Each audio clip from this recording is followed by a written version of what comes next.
नहमदुहु व नुसल्ली व नुसल्लिमु अला सय्यिदिना व मौलाना मुहम्मदिन रसूलिहिन नबिय्यिल अमीनिल मकीनिल हनीनिल करीमिर रऊफिर रहीम।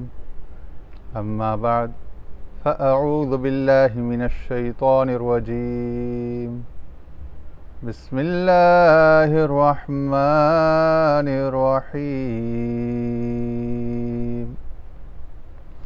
क़ाल अल्लाहु तबारक व तआला फ़ी कलामिहिल अज़ीम। ला यस्तवी अस्हाबुन नारि व अस्हाबुल जन्नह अस्हाबुल जन्नति हुमुल फाइज़ून।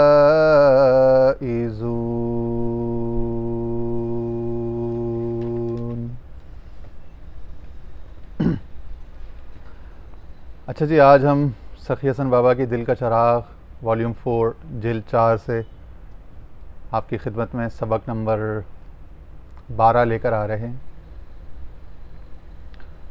आयत शरीफा जो हमने तिलावत की ये इसके सफ़ा नंबर 45 पर है और बाबा जी फरमाते हैं कि पहले आयत का ज़ाहिरी मफ़हूम बता लेते हैं कि ला यस्तवी नहीं बराबर हैं अस्हाबुन नारी आग वाले लोग या जहन्नम वाले लोग, वो अस्हाबुल जन्नह और जन्नत वाले लोग या बाग वाले लोग। अस्हाबुल जन्नति हुमुल फाइज़ून, और जो जन्नत वाले लोग हैं वही दरअसल कामयाब हैं। अब आगे बाबा ने अपने हाल के मुताबिक जो तशरीह की है वो सुनिए। फरमाते हैं कि यहाँ अल्लाह ताला फरमाता है ला यस्तवी अस्हाबुन नारी व अस्हाबुल जन्नह। अब देखना है कि कौन सा इंसान आग में गिर रहा है यानी अस्हाबुन नार हो रहा है, और कौन सा इंसान जन्नत की तरफ जा रहा है यानी अस्हाबुल जन्नत हो रहा है।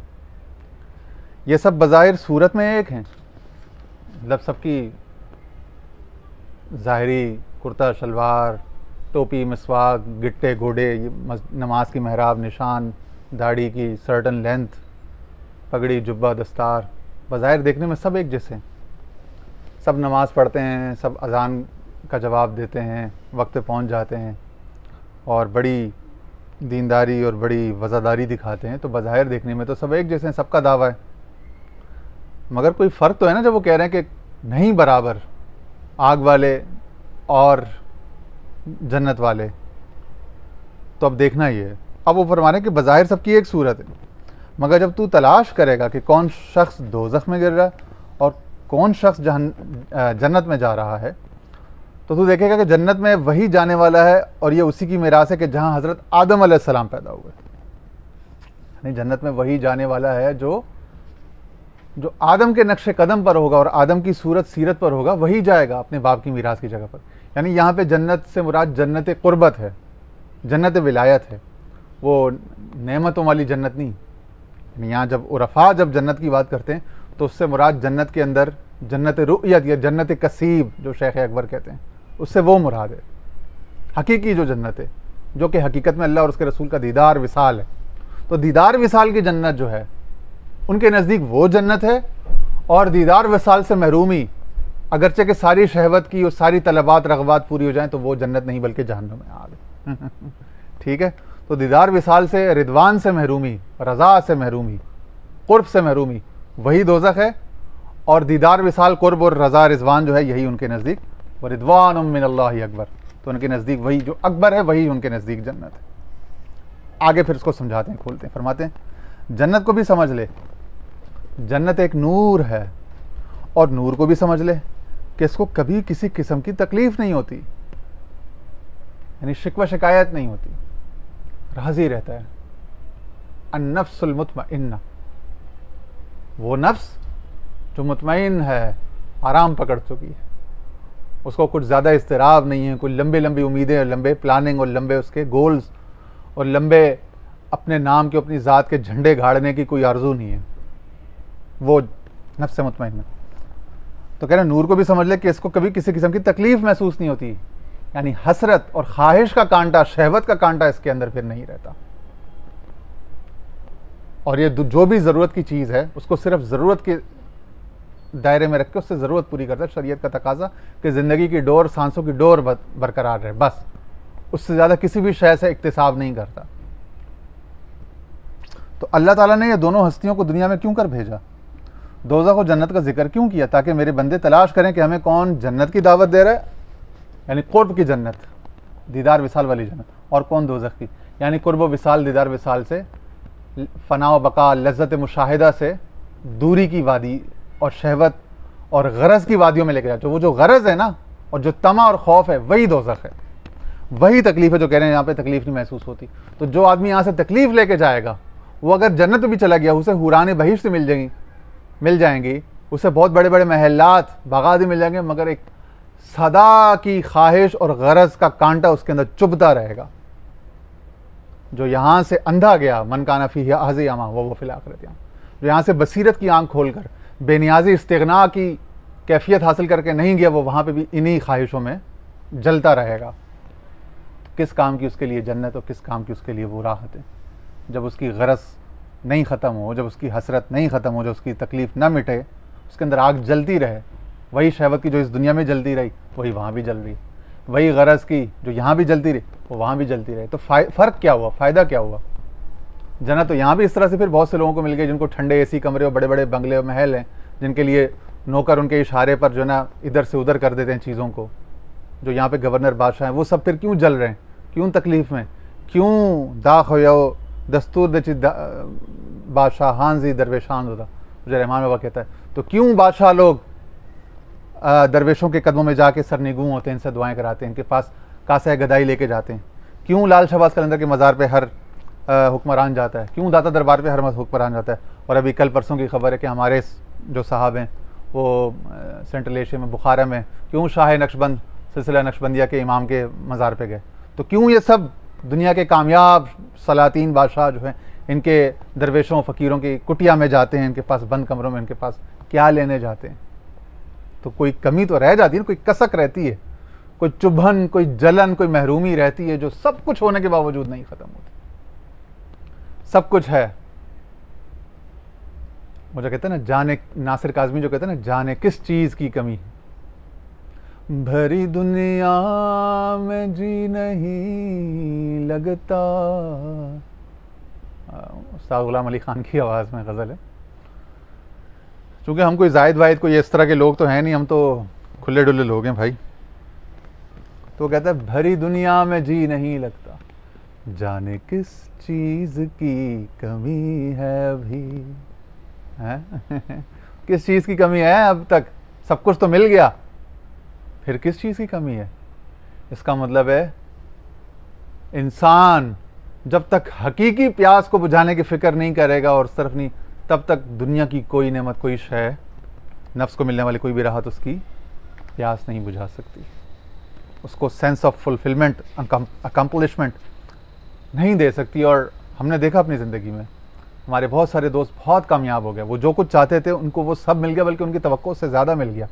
वो बहुत अच्छे मुल्कों में, उन मुल्कों में बहुत अच्छी लोकेशंस पे रह रहे हैं और बहुत अच्छी ऑर्गेनाइजेशन में उनको जॉब मिल गई, बहुत अच्छे सब कुछ मिल गया उनको, लेकिन अभी भी वो उसी हाल में है जिस हाल में वो 20, 25, 30 साल पहले यहाँ पाकिस्तान में थे, स्ट्रगलिंग फेज में। आज भी उनसे पूछो तो वो पता नहीं उन किस शय के पीछे भाग रहे हैं, क्या नहीं मिला और क्या छीना हुआ, उनसे समझ नहीं आता।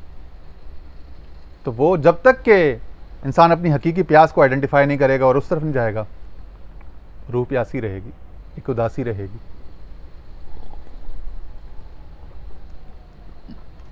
तो कहते हैं जन्नत की दावत वो है कि जिसको यकीन हो जाता है, बल्कि ऐनुल यकीन और हक्कुल यकीन हो जाता है, और उसके तमाम आज़ा नूर की शक्ल में नज़र आते हैं, तो उस वक्त ये उस नूर में जाने का हकदार होता है। जब तक कि सिफलियत, नासूतियत, जुल्मानियत बरकरार है, तो जन्नत मज़ीद, जन्नत कसीफ, जन्नत रुयत, कुर्ब विसाल की वादियों में इसको बारियाबी नसीब नहीं होगी। और जब तक वो नसीब नहीं होगी, ये जिससे टूटा है, ये जो टूटा हुआ तारा है, ये जिससे टूटा है उसी से जुड़ेगा तो ये महे कामिल बनेगा। अदरवाइज उसको हमेशा एक सेंस ऑफ इनकम्प्लीशन रहेगा, lack of achievement, lack of ambition, जो भी कह लो आप उसको, वो इसको हमेशा दामनगीर रहेगा और ये सरगर्दा रहेगा। इसीलिए इसके सिवाय तसव्वुफ, तरीक़त, इश्क के, इसीलिए उसने कहा ना मौलाना रूम ने कि ए दवाए नखवतो नामू से माँ, ऐ तू अफलातून और जालिनू से माँ। इसीलिए उसने पहचाना, उसने कहा यही तरियाक है, यही हकीम हाजिक है, इसके सिवा कोई सूरत नहीं।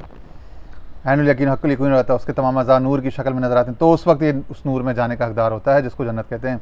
क्योंकि कसाफत में लताफत है, कोई जोड़ नहीं है। तो जब तक कसाफत और कसीफ की ख्वाहिश बाकी है, बल्कि ख्वाहिश या गरज नाम की चीज़ बाकी है, तो लतीफ़ से रब्ता नहीं होगा और लतीफ़ से नहीं जुड़ेगा। और जो जन्नत रुयत या जन्नत कसीब या जन्नत दीदार विसाल है, वो तो लतीफ़ है, वहाँ तो सिर्फ लताफत है। वहाँ गैर की ख्वाहिश और गैर का नाम और गैर की अजमत, गैर की हैबत, गैर की चाहत का तो गुजर ही नहीं है वहाँ, ठीक है ना। कसाफत में लताफत का, लताफत में कसाफत है, कोई जोड़ नहीं है। और ये कोई खेल है? ये खेल नहीं है, बल्कि ये तो खेल है उस रब्बुल इज़्ज़त का कि जन्नत वालों को जन्नत दी। बयान ही ये मिसाल है कि जो गलीज़ के कीड़े हैं उनके वास्ते गलीज़ ही जन्नत है, और जो शफ़ाफ़ पानी के कीड़े उनके वास्ते गलाज़त दोज़ख है। और ये अल्लाह का एहसान है कि हर कोई अपनी अपनी जगह पर खुश है। वो रब है, किसी ज़ात को तकलीफ़ नहीं देना चाहता, क्यों उसने पैदा किया है। सो जिसको गलाज़त में, गंद में, गोबर में, वो जो गोबर का कीड़ा होता है ना, घूंगा कीड़ा जिसको कहते हैं, वो जो उसमें खुश रहता है, उसको वही दे दी, वो उसी को बनाता रहता है, उसी में खुश रहता है, उसी को लौट पौट करता रहता है, रोल करता रहता है। तो जिसको शहवत और नफ्स और यही चाहिए, जिसके यहीं तक रह गया, वो जितनी भी इबादतें करेगा उससे बिलाखिर यही पाएगा, उसको यही मिलेगा, वो इसी का कीड़ा बन के रह जाएगा, इसी महदूद रह जाएगा। और अल इंसान सिर्री व अना सिर्रुहु की मंजिल से गिरा और महरूम रहेगा। सो जौहर इंसानियत की तकमील नहीं कर सकेगा। जब नहीं कर सकेगा तो वो एक अजीब हसरत और एक अजीब कश्मकश में रहेगा। चुनांचे उसी को औलिया अल्लाह जब उस एंगल से देखते हैं तो उसी को गलाजत और उसी को दोज़ख समझ जाते हैं, उसी हसरत नाकामी को, ठीक है। और उसी शय के मिल जाने को वो जन्नत व फ़ाइज़ और फ़ौज़ नज़ीमा समझते हैं। ऐ तालिब, सेहत ज़ाहिरी जिस्मी ये हासिल करने से क्या होता है कि तेरे जिस्म के अंदर किब्र व गुरूर और बुग़्ज़ व हसद बढ़ता जाता है, और सेहत बातिनी हासिल करने से तेरा ज़ाहिरी बदन तो ख़राब हो जाता है। क्या समझा? यानी अगर तूने अपनी हस्ती को बाकी रखा तो दोनों जहां में तेरा कोई पुरसान हाल ना होगा, और अगर तूने सेहत बातिनी हासिल की तो तेरा ज़ाहिरी जिस्म तो फ़ना हो जाएगा, मगर तुझे वो मिल जाएगा और अल्लाह की ज़ात उसमें पैवस्त हो जाएगी। ये एक नुस्खा है अल्लाह ताला का, जिसको अल्लाह ताला फरमाता है कि जब मुझे मंजूर हुआ कि पहचाना जाऊँ, किससे, किस सूरत से और किस हरकत से पहचाना जाऊँ, अम्बिया औलिया की सूरत से।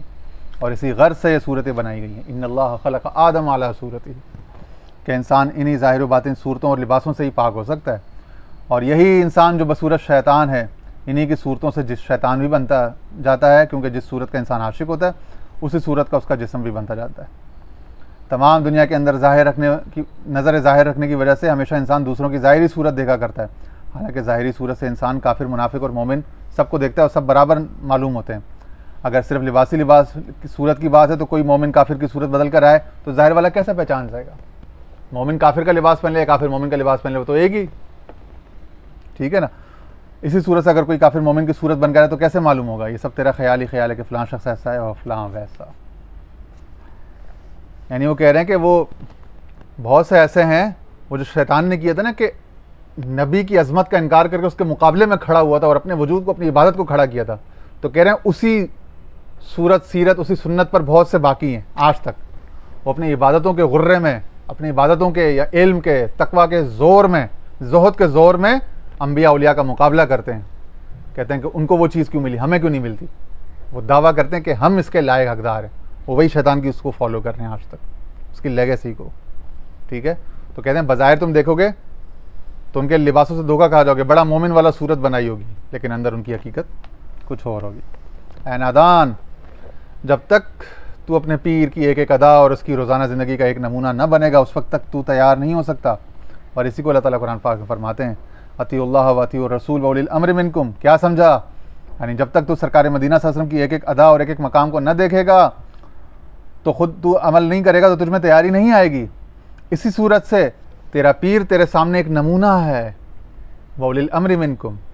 अगर तूने इस नमूने की एक एक अदा पर आशिक ना हुआ, अपने आप को उसमें उतारा नहीं, उस पर तैयार नहीं किया, तो याद रख ये अल्फाजी और लिबासी सारा तेरे वास्ते जहर कातिल होगा। जितना अल्फाजी गोरखधंधा और जितने ये तबलीगी ये इर्द गिर्द तू अपने इर्द गिर्द जाल बिछा लेता है खिदमत दीन के नाम पर और दावत व इबलाग व तबलीग और इस्लाह के नाम पर, ये सब तेरे वास्ते जहर कातिल होगा। और ये सबक हज़रत सैयदना गौस पाक रज़ियल्लाहु तआला अन्हु हर ज़माने के मुरीदों को दे गए कि आपका एक मुरीद था। अब ये एक वाक़या आ गया, बस ये वाक़े पर नज़र पड़ी थी, सोचा है कि इस वाक़े को सुना दूँ, लेकिन उससे पहले थोड़ी सी बुनियाद तमहीद रख लें। तो ये सबक हज़रत सैयदना गौस पाक रज़ियल्लाहु अन्हु हर ज़माने के मुरीदों को दी गया कि आपका एक मुरीद था और असद तक आपकी सोहबत में बैठा था। किसी ज़रूरत से वो चंद रोज़ के वास्ते बाहर गया था। जब वापस आया तो हज़रत गौस पाक ने दरियाफ्त किया कि क्यों मियाँ, मैंने जो तुझको ज़ाहिरी बातिनी सूरत दिखा दिखा कर तैयार किया था, उसका तूने कुछ अमल भी किया कि नहीं? उस मुरीद ने कहा, हुजूर मैं एक अमल में आपका बराबर करता हूँ, यानी एक मुर्ग रोज़ाना ताज़ा रोस्ट किया हुआ खाता हूँ, यह आपकी सुन्नत है। हुजूर सैयदना गौस पाक ने सुनकर अपने खादिम को बुलाया और फरमाया कि देखो जो मुर्ग आज मेरे वास्ते ज़िबा हुआ उसकी खाल वगैरह पर वगैरह लेकर आओ। तो उसकी वो खाल पर हड्डियाँ वगैरह ले आए खादिम कूड़े खाने से। आपने फरमाया ऐ मुर्ग उठ जा। मुर्ग उठ कर अजान देने लग गया। आपने फरमाया नादान, जब इतनी तैयारी हो जाए ना तब तू जाके रोज़ाना मुर्ग खाना और मेरी नकल करना। इसी सूरत से कुछ मरीद ये ख्याल करते हैं कि मेरे अंदर कुछ चमक दमक नहीं आई। अब ये उनकी नादानी है।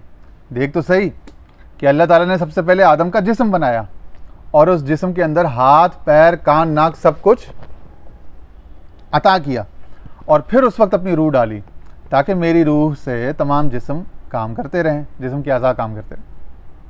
और ये मुरीद की तैयारी का नुक्ता है। अगर ऐसा ना करेगा तो हमेशा हमेशा धोखे में पड़ा रहेगा और दूसरों को भी धोखे में डालेगा। इसी वजह से पीर की ज़रूरत थी कि मुरीद उसकी हर अदा का आशिक, यानी अपनी पीर की हर अदा का आशिक हो जाए और अपने जिस्म के अंदर लज्जत पैदा करे और ये लज्जत इतनी बढ़े कि इश्क पैदा हो जाए, तब वो मुरीद इस आयत का मुर्तकिब होगा, यानी इन कुंतुम तुहिब्बून अल्लाह फत्तबिऊनी, तुम मोहब्बत करो। ऐ तालिब, कुरान बता रहा है हर मुरीद को कि देख पीर करना क्यों फ़र्ज़ है। यूँ फ़र्ज़ है कि सबसे पहले मुरीद को पीर की आँख को अपनी आँख तसव्वुर करना चाहिए, क्योंकि यहीं से तेरा सबक शुरू होगा कि अल्लाह रे अल्लाह, आँख के देखते ही ज़बान में गोयाइयाँ पैदा होने लगीं कि ये फ़लाँ चीज़ है, ये फ़लाँ मकाम है, ये फ़लाँ है। ये एक बिनाई अल्लाह ताला ने अपनी रूह ख़ास से अता की है कि जिससे ये मुरीद अपने पीर की बिनाई हासिल करके ये मालूम करता रहता है कि क्यों कर मेरे अंदर से ये आवाज़ या सुनने का मादा किसका हो रहा है। ये सारे औसाफ अल्लाह ताला ने अपने अता किए हैं जो तेरे अंदर मौजूद हैं, मगर तू अपनी सूरत से नाआशना हो रहा है। वरना अल्लाह ताला का एहसान है कि अपनी पहचान कदम कदम पर बताता और दिखाता जा रहा है। जब ये बीनाई पैदा हो जाएगी तो उस वक्त तू देखेगा कि खुद ब खुद तेरी खुदी यानी अनानियत, मैं, दूर होती जाएगी। क्योंकि हर इंसान को अपनी सूरत नज़र नहीं आया करती, बल्कि जिसका ये आशिक होता है उसकी सूरत खुद ब खुद इसके दिल में उतर आती है, क्योंकि इस दिल के अंदर ये मादा बनाया गया है कि वो जगह बना ले और उस जगह वाले का इसके अंदर से फेल ही मालूम होता है हर मुरीद को। लोग कहने के पहले ज़ाहिरी सूरत आज़ा जो हैं ये मिलाने पड़ते हैं, सूरत तैयार करनी पड़ती है। पहले अपना हुलिया ज़ाहिर आज़ा जो हैं इसको अपने पीर का अक्स बना लो, फिर इसके अंदर पीर अपनी रूह या अपना कतरा डाल देगा और फिर उस कतरे रूह से इसके अंदर फेल हुआ करेगा पीर का। फिर इरादा भी इसके अंदर से उसी का जारी, फेल भी इसके अंदर उसी का जारी, अमल भी इसके अंदर उसी का जारी, हुक्म भी इसके अंदर उसी का जारी और मर्जी भी इसके अंदर उसी की जारी हो जाएगी। इसी मकाम को कहते हैं फनाफिश शय। और ये पहला जीना है अल्लाह और उसके रसूल की बारगाह में क़ुर्ब का और बारियाबी का और रज़ा का। तो अतिउल्लाह व अतिउर रसूल व उलिल अम्रि मिनकुम, और उलिल अम्रि मिनकुम में असहाबुल अम्र कौन है? वो हर ज़माने के औलिया अल्लाह हैं, जो पीर की मसनद पर होता है, जो साहिब इरशाद मुर्शिद बुज़ुर्ग वली कामिल होता है। तो ये सबक था और इसमें सबक वही था कि ज़ाहिरी और बातनी तैयारी, जिस्मी और रूही यगानिगत, ताकि ये जो जिस्म है, ये जो ज़िंदगी है, चंद रोज़ के अंदर इसी दुनिया के अंदर ये उस मकाम तक पहुंच जाए कि इसके अंदर से उस पीर का सूरत सीरत फ़ेल ज़ाहिर होने लग जाए, ताकि ये वजूद, ये तशख़्ख़ुस जो है ये अपने तय न रहे, इसके अंदर वो आ जाए, ताकि वो जो है जो उसको मरातिब मिले हुए हैं दुनिया में भी, जो उसके मुशाहिदात हैं और बरज़ख में भी और उसके बाद आखिरत में भी, वो इसके काम आए और इसका बेड़ा पार करा दें। वरना अपनी ताकत से, अपने तय, अपनी अकल, अपने इल्म, अपने ज़ुहद और अपनी मेहनत से कोई भी कभी वहाँ पे कबूल और बारियाबी का शर्फ नहीं पा सका। उम्मीद है आपको पसंद आया होगा। अल्लाह ताला हम सब के अहवाल पर नज़र रहमत फरमाए। वाखिर दावाना अनिल हम्दुलिल्लाहि रब्बिल आलमीन।